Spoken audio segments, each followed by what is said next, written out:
Holy shit, what a day. Haven't even started, but it's already been an insane 24 hours. So we've got election results. We're going to talk about that. We're going to give you my analysis of what the fuck actually happened last night. We also had, of course, the breaking news, just covered on a live stream a couple of minutes ago. The resignation. It's actually, he got fired, of Jeff Sessions. Sessions is the fuck out of there. Gone. Uh-oh. Here it comes. So we've got that. We also have Trump's reaction and some of the losses. We've got Pelosi. Whatever happened to the immigrant caravan? Is Fox News still talking about the caravan? Ooh, we're gonna talk about that. Then I'm gonna tell you guys and give you some analysis of why the red state Democrats lost. Why Democrats lost the Senate. There's some interesting analysis on that I've got for you guys. We also have a dead guy winning in Nevada. That's an insane story. And then some good, a good story. Ballot measures that did win, at least one super important one in Florida. We'll talk about that. And then we've also got an update on what's going on in Georgia, specifically with the voting machines. So, oh boy. We got a lot of stuff we're going to talk about here. It's going to be quite the show. So make sure to like and share. Share, and share. That really, really helps out. I appreciate that when you do. Also, other ways to help us, of course, Super Chats and Patreon, patreon.com/DWTNation. Okay. So, with that said, let's dive in. Let's get to the first story. Trump's reaction to some of the losses. Okay.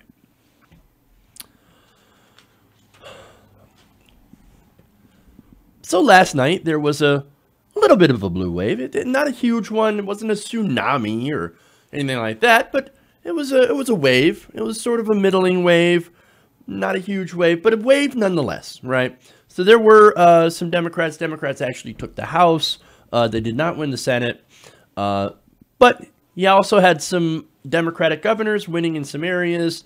So yeah, it was generally a decent night last night. In fact, Democrats took the House as expected, as well as governorships.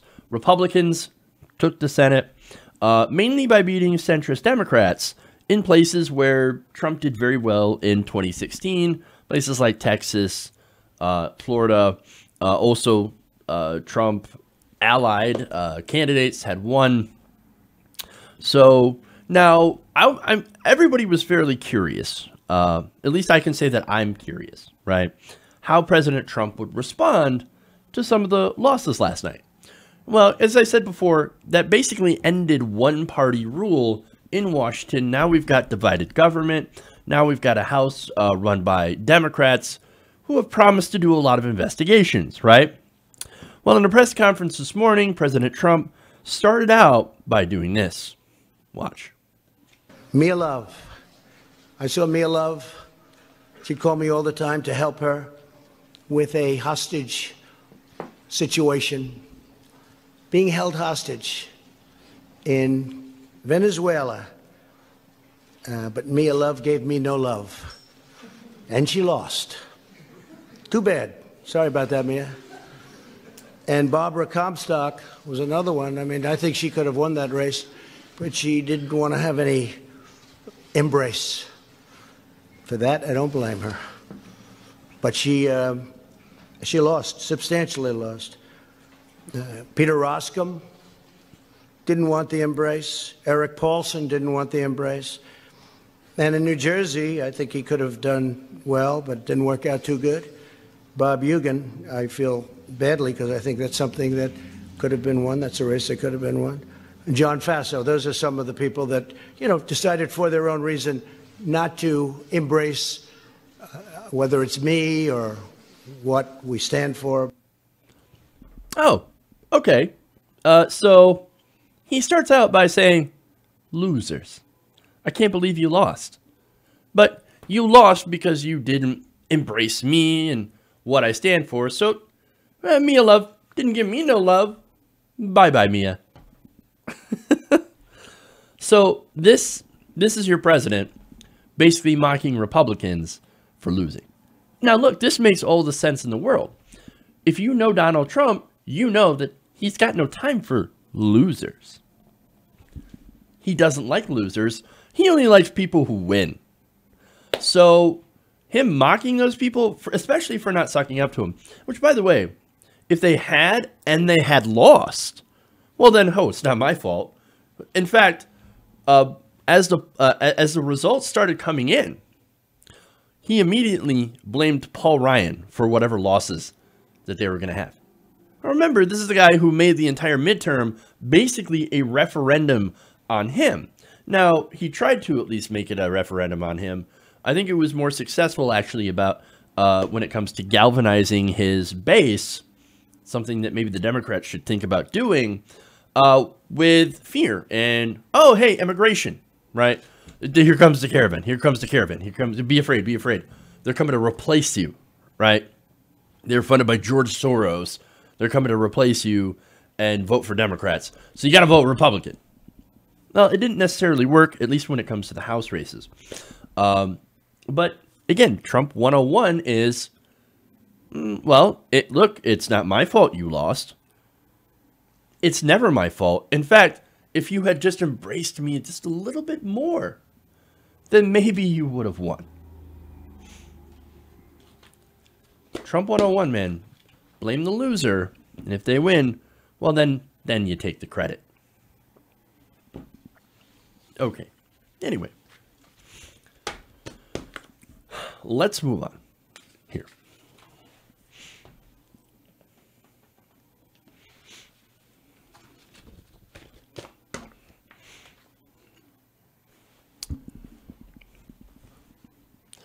So last night, Democrats managed to successfully retake the House of Representatives.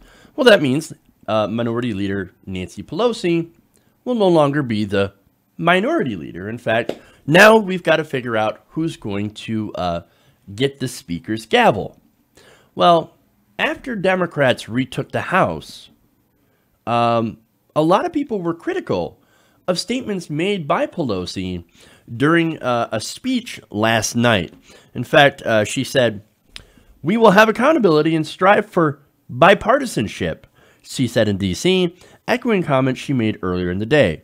Quote, "We must try. We must try to be more bipartisan." Uh-oh.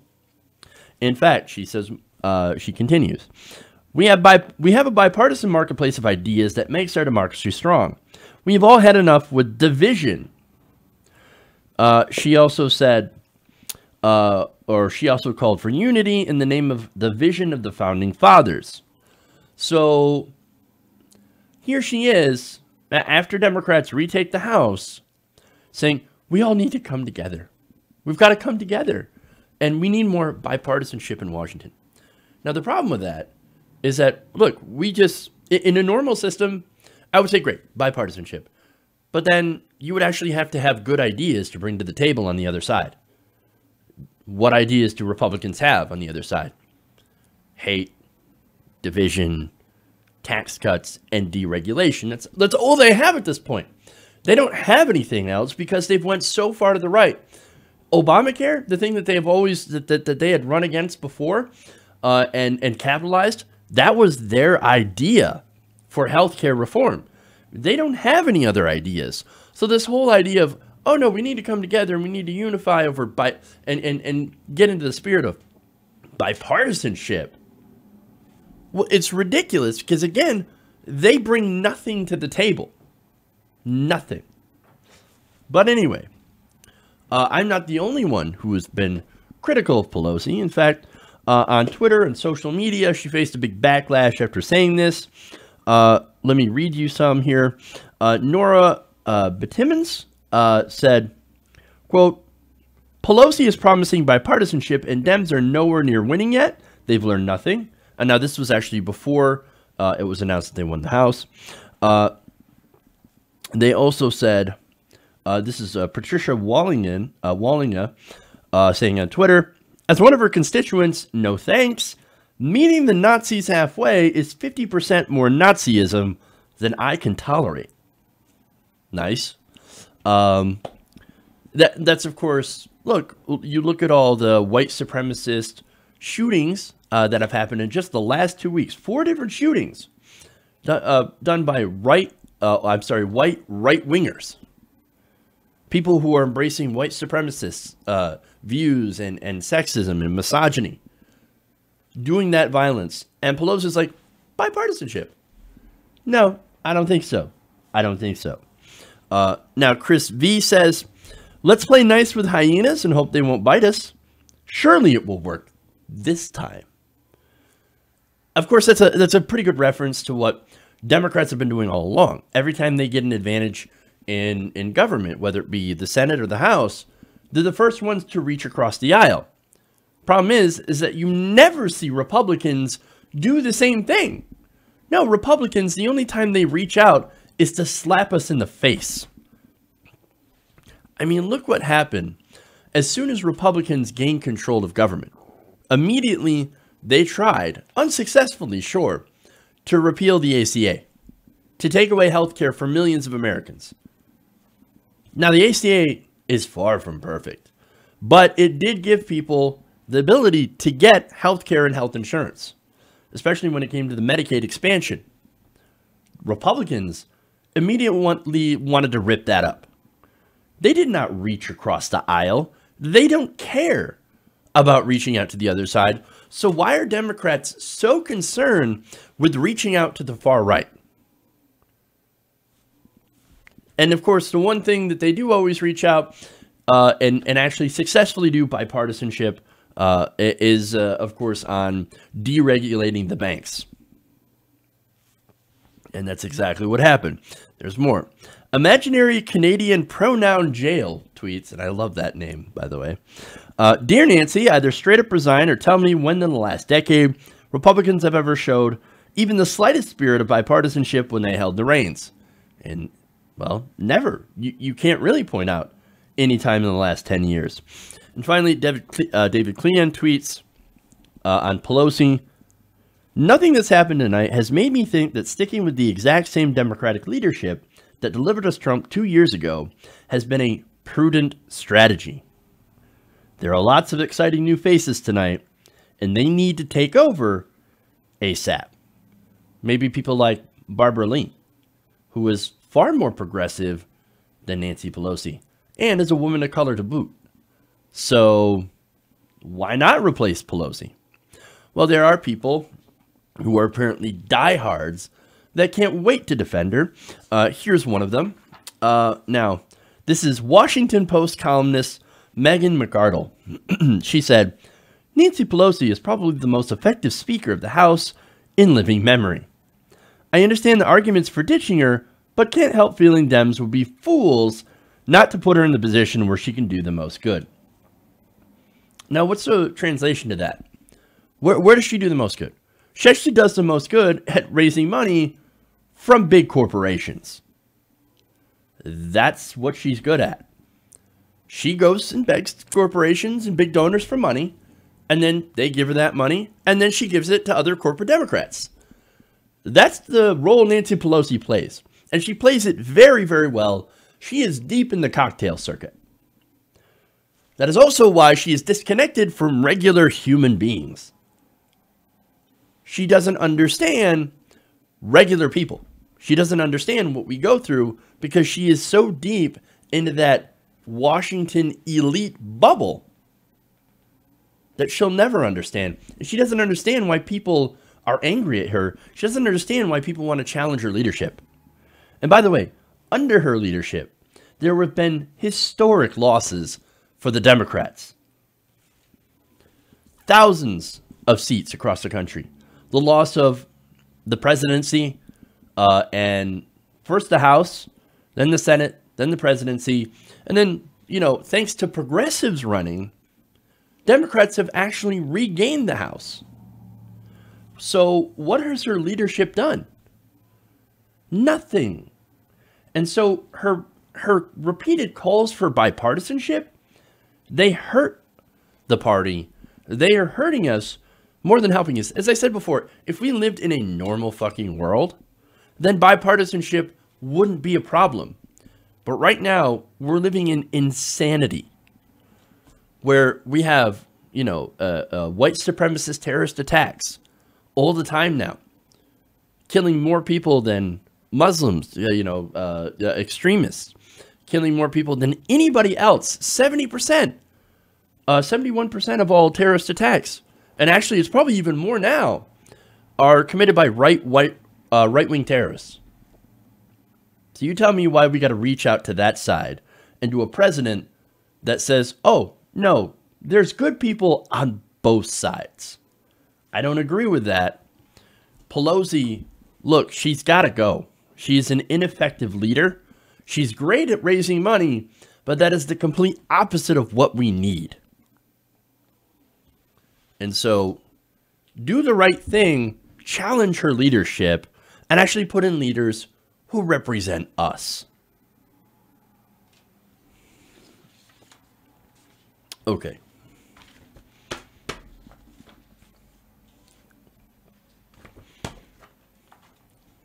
Let's move on.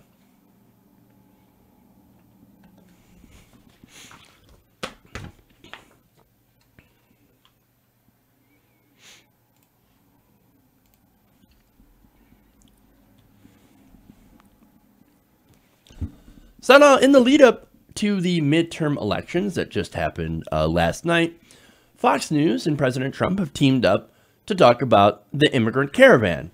Now, it's not necessarily a caravan. We should probably stop using that language because, in reality, this is just a group of asylum seekers coming to the nearest port of entry in order to apply for asylum, which is 100% legal. But of course, you call it a caravan, then apparently some people get scared. I don't know. I'm not scared of caravans. I think they're lovely cars to drive. And I'm not scared of immigrants either. So, nonetheless, Trump supporters are deathly afraid of these immigrants. In fact, they believe that it's some sort of George Soros plot to replace them. And so, look, from the right wing, I've seen all sorts of talk and all sorts of memes of people talking about the immigrant caravan when it comes to relation to the midterm elections. Oh, they're going to get here by the midterm elections in order to change the vote. No, they're still about 2 weeks away. But again, Fox News and a lot of conservatives live in a fact-free zone. So now that the midterm is over, is Fox News still talking about the caravan? Well, let's go to it. According to Vox, they said that the caravan had received heavy coverage on Fox and Friends, where it was portrayed as an invasion that Democrats weren't doing enough to stop. According to the transcripts, the caravan was mentioned 19 times on Friday's edition of the show, 10 times on Monday, and 9 times on Tuesday. That was yesterday. Now, Fox News has also even embedded a reporter with the caravan to provide updates about its progress. Now, how many times was it mentioned today? Once. Let me give you the quote here. This is host Ed Henry on his show. He said, quote, "Many in the media laughed as well when the president framed the midterms as about Supreme Court Justice Brett Kavanaugh and the caravan." And that's it. That is the only time the caravan has been mentioned so far. Now, look, maybe it's just today. Maybe they've got other stuff they want to talk about. But they've only mentioned it once, and I don't know. Maybe they will mention it more tomorrow. But it seems like it was only a distraction to get people or just a way to fire people up for the midterms. And now that the midterms are over, let's just forget about it. At least until they get closer. So these refugees, they still want to fearmonger about them, but only when it comes to elections. And now that they're not even close, they're still a good couple of weeks away, well then, who cares? We've got more things to talk about. And so it just really shows. It's just how transparent they are. Or I'm sorry, not how transparent they are. How transparent this entire tactic actually is. It's only a problem when it comes to the votes. Okay, I'm going to take a break here. We'll come back. We'll do some analysis of what happened. We will talk about the red state Democrats, how they lost, why they lost, etc. So stay right here. Round the Nation. We'll be right back.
Everybody, welcome back to the show. Round the Nation right here, TOT Nation. Jeff Waldorf here with you. Okay, so please give us a like and a share. That helps us out greatly. Little correction. It is not a migrant caravan, but it is a group full of refugees created by the American involvement in Honduras. So just letting you guys know that I know that. So I misspoke when I called it a migrant caravan, but that's what they call it. So apologize for getting that turned up. But I am listening to you guys. Okay. Anyway, so now let's go to some of the negative things that happened in this election, in this midterm. And we'll start out by going after the red state Democrats. Yeah, loser Democrats.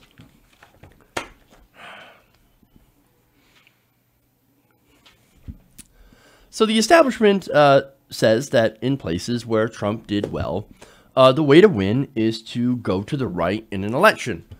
Well, we just had an election in those areas. So now, was that right? Was the establishment correct in saying that, hey, man, look, if you want to win those places, you've got to start being more right wing, and you can't be too far to the left. You've got to be either right wing or centrist if you want to be a Democrat in those areas. Well, okay. Well, did that work? Well, let's go to a couple of races and find out. Now, first, let's go to North Dakota, right, where Heidi Heitkamp ran as a Democrat. Now, did she go to the right? Well, yes. She actually ran ads talking about how she was proud to vote with Trump some of the time. Now, you're going to see a theme here among all these Democrats. They're the ones that say, look, hey, I'm a moderate Democrat. Sometimes I vote with the Democrats. Sometimes I vote for the Republicans. I'm a moderate, and I'm not beholden to the party line. Now, that sounds good in theory. Sometimes, I guess. But in reality, it just basically means whatever horrible economic thing that Trump and the Republicans or deregulation, I'm going to vote in favor of it.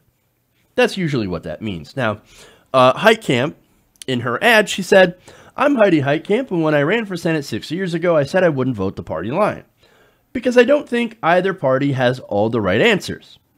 That's why I voted half the time with President Trump. Now, if you're a Democrat trying to win, that's generally not a great idea. But she's not appealing to progressives. She's appealing to moderate Republicans. These are the suburban Republicans that Democrats, for some reason, think are fantastic, to go after, right? In fact, Heitkamp had basically, according to an article, I think in Vox, she staked her future on the belief that North Dakotans wanted a tough, deal-making moderate, not a rubber stamp. She also said, I think it's the easiest thing in the world to pick a team and run to that side and jump up and down and say, look at me. The hardest thing in the world is to try to figure out how you can bridge the differences. Well, right now, we are talking about an election where, on one side, you have corporate Democrats that basically vote with the banks, in favor of banks and big corporations most of the time. And the other side, that's running white supremacists like Steve King. She wants to build bridges. Well, how did that work out? Well, apparently not very well, as she lost big time to Kevin Cramer. Now, look, it's not just entirely the fact that she went to the right. Yes, I think that's a big deal because she didn't excite progressives. She didn't excite what was supposed to be her base. But she doesn't consider progressives her base. She actually considers moderate Republicans to be her base. And that's who she reached out to, and she got crushed. But there was also other things, of course. There was photo ID laws, Native Americans, of course, that were disenfranchised. But then again, would she be able to get the Native American vote since she didn't exactly stand up for Standing Rock? So that's Heitkamp. So now let's go to Indiana with Joe Donnelly. So Joe Donnelly is another one of those moderate Democrats who think, no, I need to reach out across the aisle and I need to work with Republicans. I'm not going to agree with what the Democratic Party says, and I'm not always going to agree with the Republicans. I'm going to reach out. I'm going to do bipartisanship. Now, Donnelly, by the way, wanted to, not to give away too much, he wanted to fund ICE and build Trump's border wall. Now, I want to show you this ad, which may be one of the worst ads I have ever seen from a Democrat. Take a look.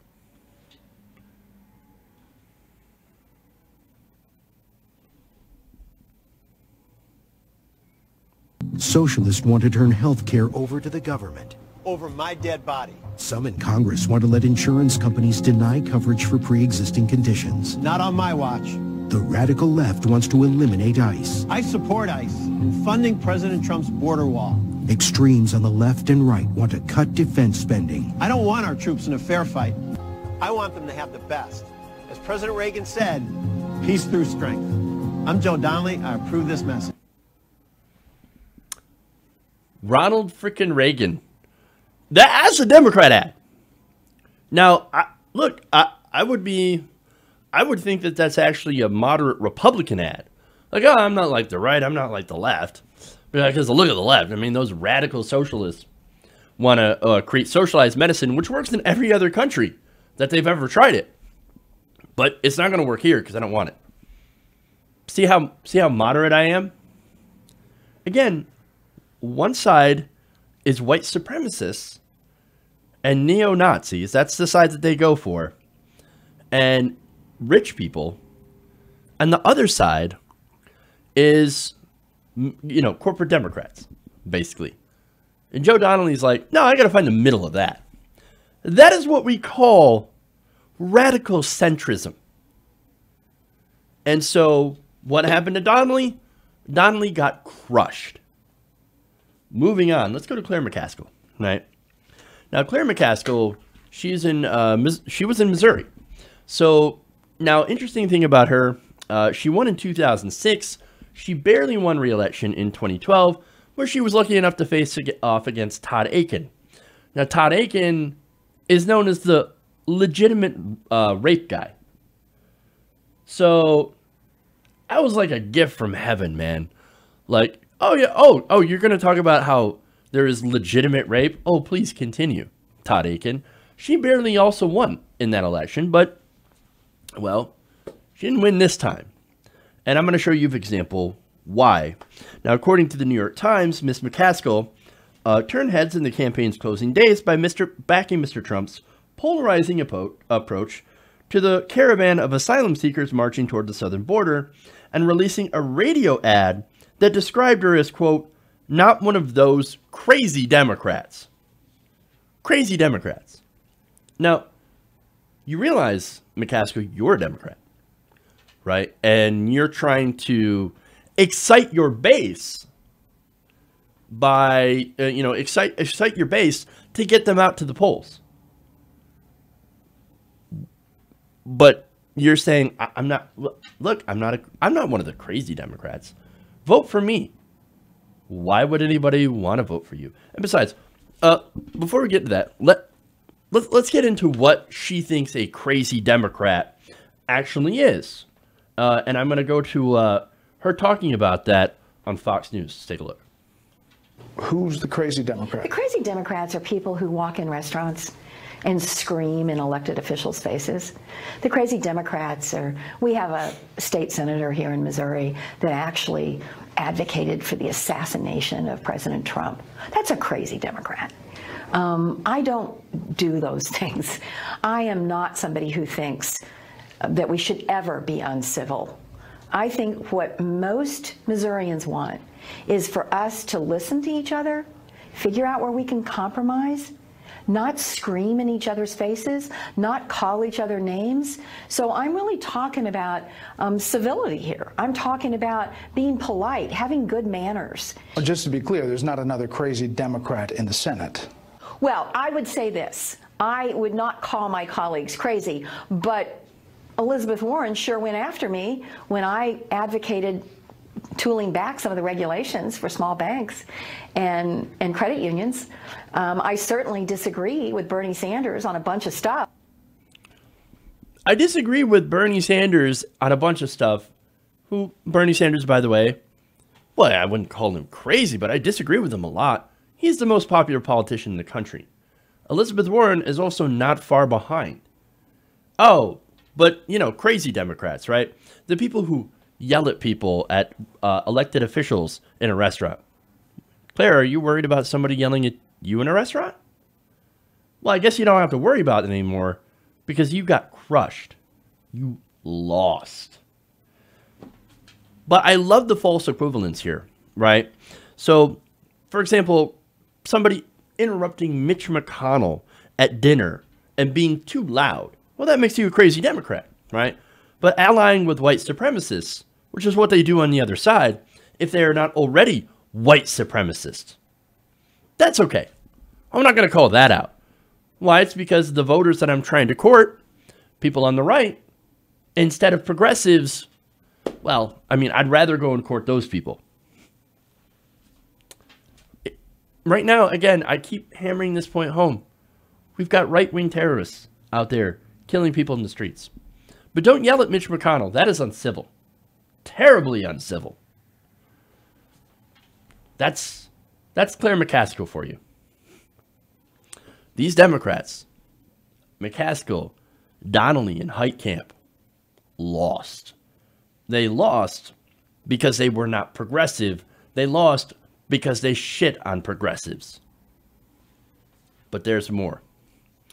Finally, the most disheartening losses of yesterday were Andrew Gillum and Beto O'Rourke, and there is a reason for that.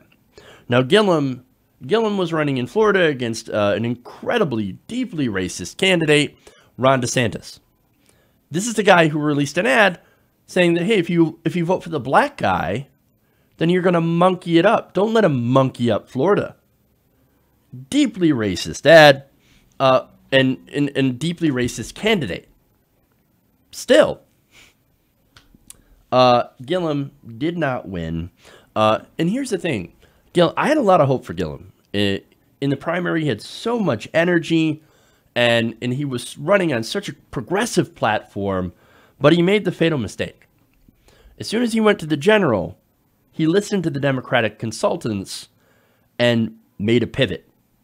He stopped talking about Medicare for all.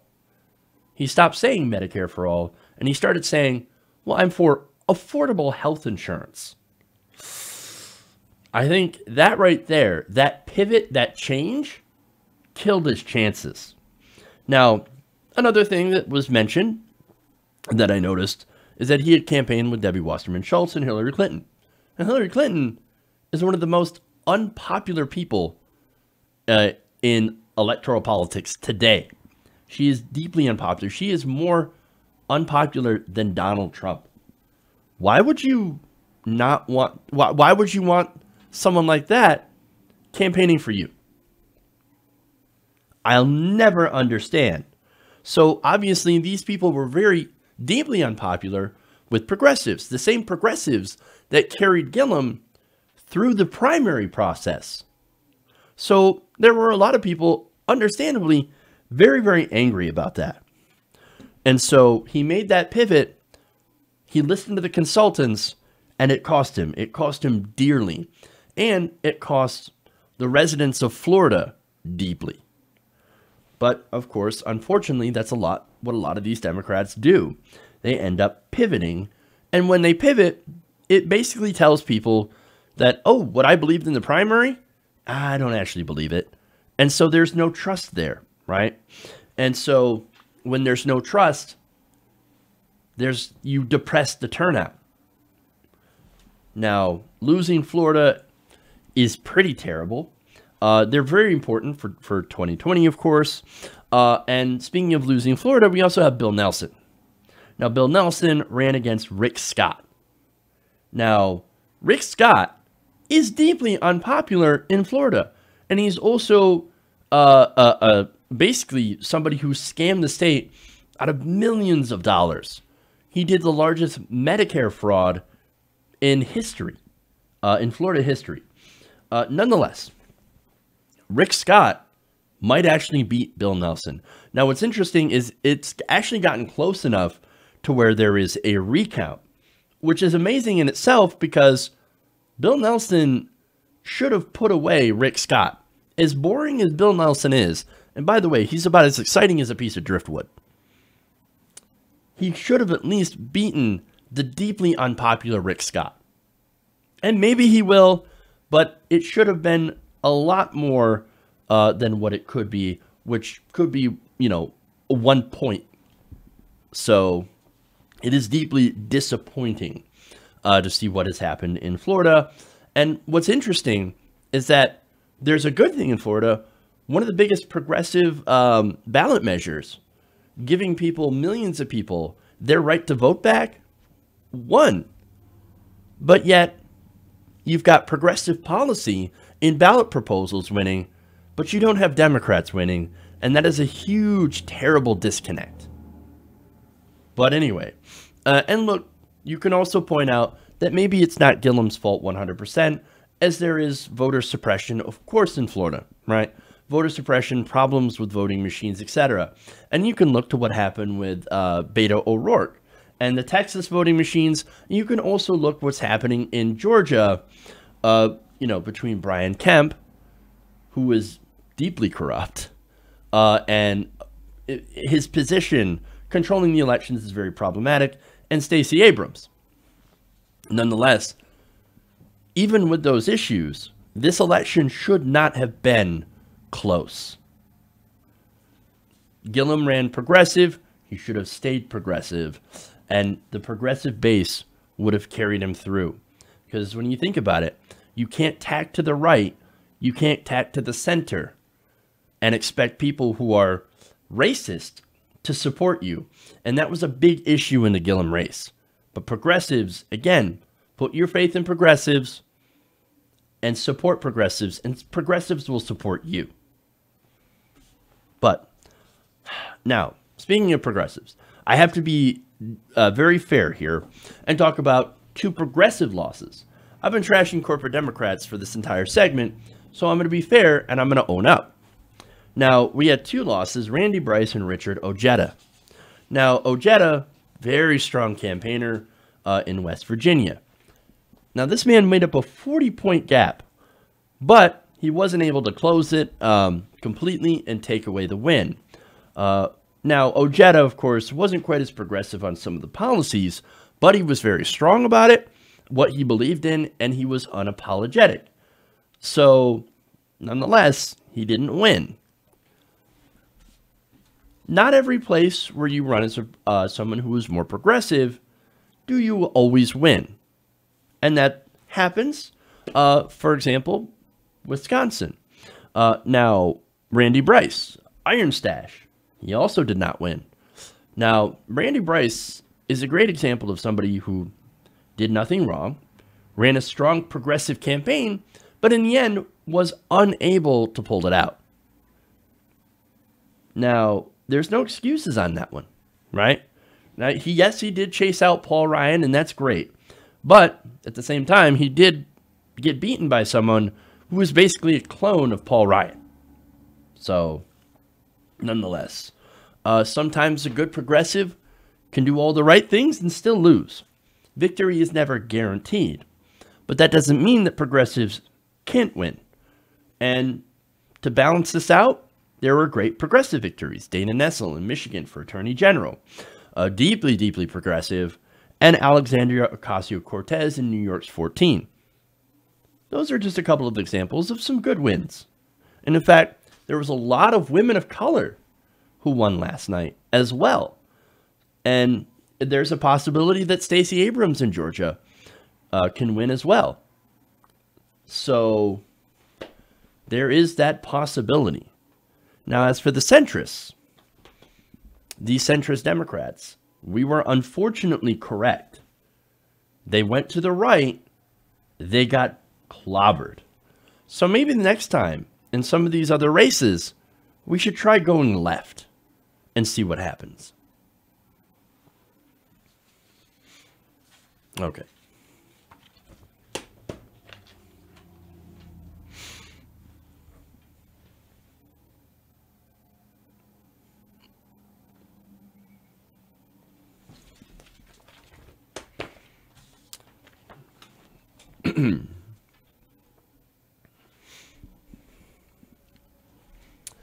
Now, something interesting happened in Nevada last night during the midterm elections. Apparently, the Republicans elected a dead man to office by a wide margin. It wasn't even close. Now, this is Dennis Hoff, who won an election to Nevada's State Assembly on Tuesday. Now, Hoff was a reality TV star. Oh, big surprise that Republicans would vote for reality TV stars. And actually, he was well known as the state's most well-known pimp.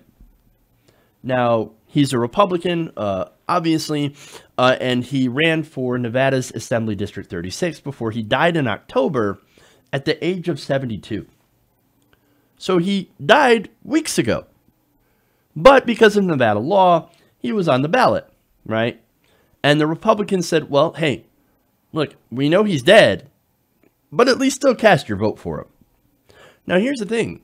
There's a Democrat. There was a Democrat that was running in that seat, or for that seat, in that district. The Democrat was actually alive. The Republican was not alive. And, of course, who won? Obviously, the dead guy, which is insane. He got 70% of the vote. 70% of the vote went to a dead man.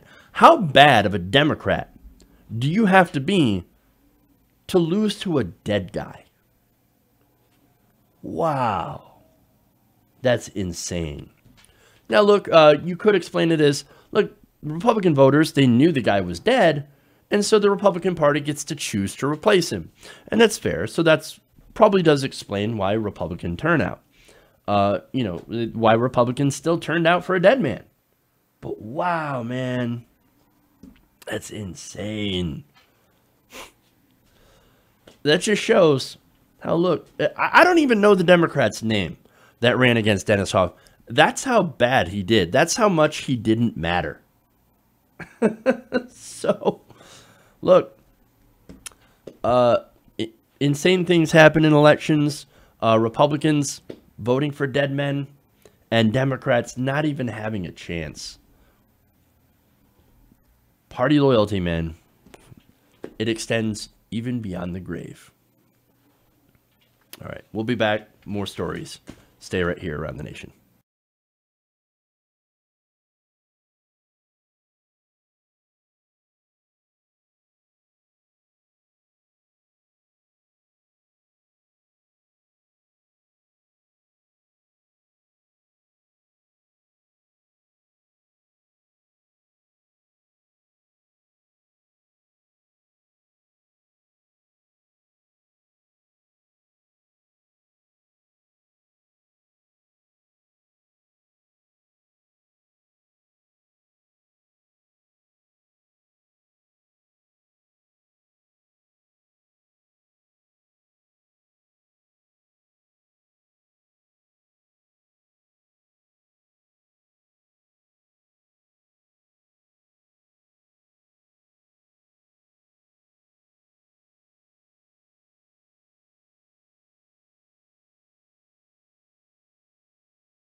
Welcome back to the show, Around the Nation, right here, Jeff Waldorf. I have some super chats that I want to read from you guys. Mark Ortiz says, and is basically quoting Trump, "We have the cleanest air and water." Did he mention how it was, if it was big water? Or if it was tremendous water? Just asking. Coffee Crow says, Governor Kate Brown is definitely a Republican, light milquetoast Democrat. And the Republicans here can't get over hating her still. Why keep doing it? I don't know. There is this, I mean, you heard it from McCaskill, right? Oh, it's all about civility. All we care about here is civility and decorum. Now, that is ridiculous because Republicans have already thrown civility and decorum out the window. They elected the top Twitter troll in the country to be president. They don't care about decorum. Go and read comments on Fox News. Go and read comments on Breitbart. It'll tell you exactly how most Republicans feel about Democrats, about their fellow Americans. They are not in a civil mood. And in fact, even when they had control of the entire government, Trump supporters were still angry at everything. These are people that you cannot reason or work with. Now, finally, Super FKB says, congratulations for some blue, some hope for the U.S. You have to think about what French President Emmanuel Macron just said, a new EU military, then we don't need to buy U.S. weapons and keep U.S. alone. I don't like the idea of more military spending anywhere. I think we need less militarization around the world, but I see what you mean. Reducing the dependence on the U.S. military. Look, I think the problem with the biggest problem with the U.S. military being so large is that once you have nothing but a hammer, every problem seems like a nail. So that I'm just worried about the size and scope of our military and how much we spend on it. And so it's pretty scary when you think about it. But anyway, let's move on. We're going to have some good news. We'll talk a little bit about the ballot measures. Okay. And for those of you talking about Sessions, I already spoke about Sessions in an earlier live stream as soon as the news broke. So I don't have any updates or any details on exactly what else is going on, who exactly is going to replace him. We might talk about that tomorrow. But anyway, let's go. Let's do this last segment here.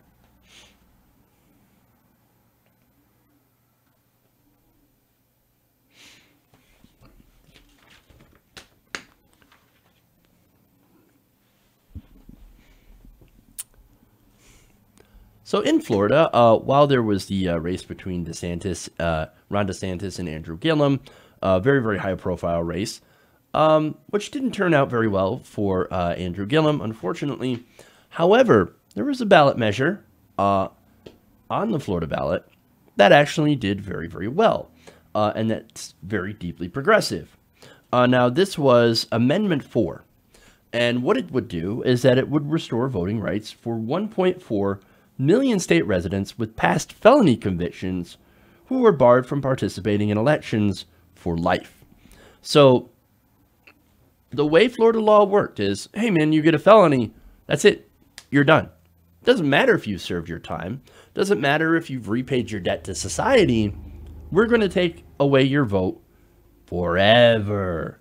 Now we know the criminal justice system and how it unfairly targets more African American people. That has a huge effect on voter turnout. That has a huge impact on the election cycle. So what Amendment 4 did, again, passed by the voters of Florida, maybe even some of the same ones that voted for Ron DeSantis, would give those people their right back. And of course, this won. Now, Public Citizen said, not only does this repeal one of the country's worst Jim Crow laws, it's also the largest expansion in voting rights since the Voting Rights Act, which was enacted in 1965. That ballot measure got over 64% of all voters, and that's when it was at a 60% threshold. It's actually probably higher now, but it restores the rights for most felons who have fully completed their sentences. Now, it does not extend to those with murder or sex crime convictions, so that's important to know for the details. So that is a fantastic ballot measure that actually goes to expand people's rights. And so that is excellent. Now, in my neck of the woods, I live in Michigan, so we had some ballot measures as well that did very well. And one of them had to do with expanding voting rights here in my state.